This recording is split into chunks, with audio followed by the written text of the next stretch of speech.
If you plan to pick up Talia, you need to know these tips. Starting off with Talia's passive lingers even when coming off the wall, allowing you to actually traverse to another wall and keep that passive up, as well as the movement speed decays over time, meaning that you don't lose out on all of the movement speed immediately. It'll actually go away over time, allowing you to actually, you know, have a little bit of a buffer to actually get to another wall and keep that passive up, allowing you to get to your destination a little bit quicker.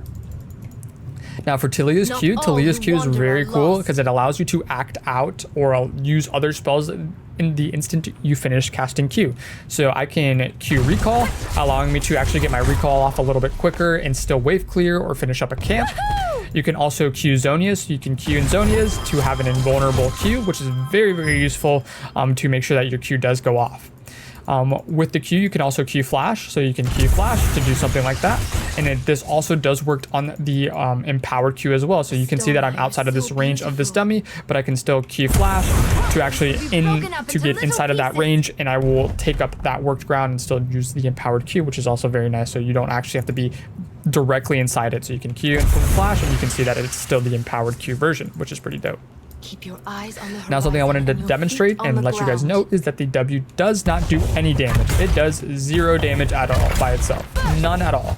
And it does not work in the same way that Trundle's pillar does, where you will actually take aggro. So if I were to W this like so, you can see that I am not taking turret aggro, so you can actually use this under tower freely and not take turret aggro. So you can actually position the enemy in an advantageous spot for you or your team to actually maybe get a tower dive off afterwards, which is pretty nice.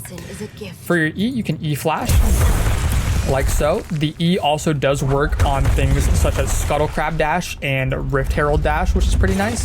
And it also works on things such as Blast Cone. So you can actually E and then auto the Blast Cone.